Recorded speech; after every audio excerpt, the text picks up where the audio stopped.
and thank you for joining me again. This is session 4, and we're going to start doing some of the detailing on the lower hull section. So as before, I've got all my pieces ready, all the fixings ready for this stage, and I think once I've got this stage completed, I'm going to look to clean the metalwork up, ready for priming and possibly first base coat, because otherwise I think it's going to be difficult to get to parts of the model once the other elements are added to it. So what I'm going to do is I'm going to go through this. I've turned the tank on its side, propped it with a piece of block wood. It's fairly safe and stable. It just makes it a lot easier for me to work on. And so I'm going to crack on now and see how we get on.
So that's pretty much this section complete.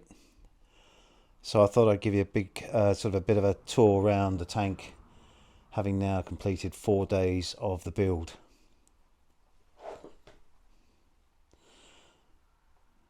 So that's the front hull section, all the lower hull detailing as far as the Armortek instructions, and I'm following the instructions page by page.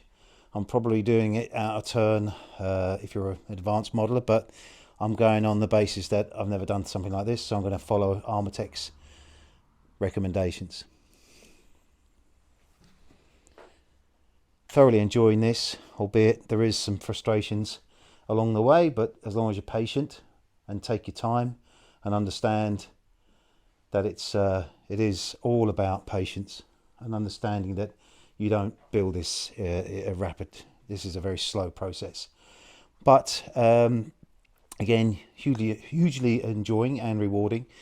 And what else can you do on a winter's day? So what I've done as well is I've gone around and just where I've been throwing the model around trying to build this section on its side and on its back, I've gone around and just tightened up a few of the fixings and put a little bit more Loctite on them, and I'm quite confident now that it's in a good shape, ready for washing and preparing for painting. So this is as far as it's going to go for the build at this stage. The next part will be I'll just be cleaning this up ready for painting, and then we'll start the whole process off again with the build, again following Armortek's recommendations. So I've just taken the main bulk of the tank outside and washed it down with a degreasing agent and a pre-painting cleaner. This particular product here is pretty good. I'll put a tag on my page here so you see what it is. But it's 10 parts, 1 part to 10 parts water, and I literally just used a small scrubbing brush, scrubbed every single inch of the metal surfaces inside and outside, and then using a hose just rinsed the whole lot off. So it's now, once I dry all this off, this is a microfiber towel, very good at drying things up, absorbing water, and when I'm gone as far as I can with this, I'll get the airline on it and blow any other bits of water out of it. Just want to get it ready for priming before I go any further.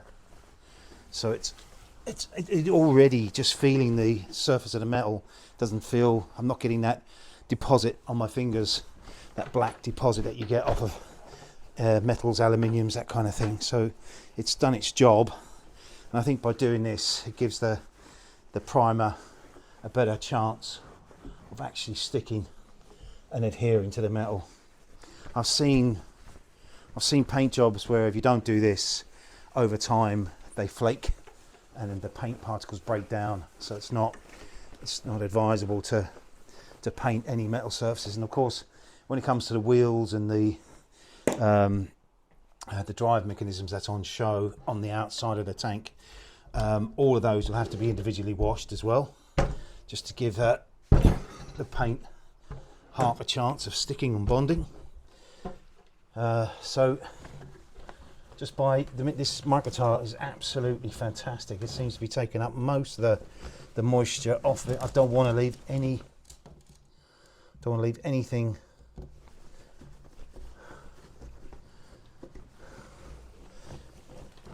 to chance. I don't want any water left on some of these mild steel elements, the fixings in particular, and for them to start rusting. So that's it, sort of mopped over with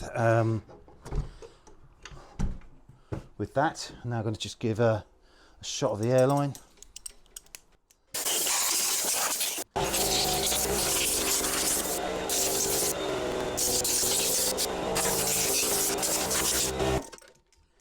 I'll carry on doing some more drying up on this, but yeah, it didn't take long. Took advantage of a dry day today. Still able to carry this single-handedly, although it's a heavy old lump. But that's why I thought I'd get it done now while I can lift it easily and get it into a position where I can take it outside. And so I'll carry on drying this off. I've also put like a sort of a decorating material underneath this so it can help drying off, but I'll turn it on its side, carry on drying this off, and then get it ready just for the next stage, which will be painting. So thanks again for joining me, and I'll see you soon.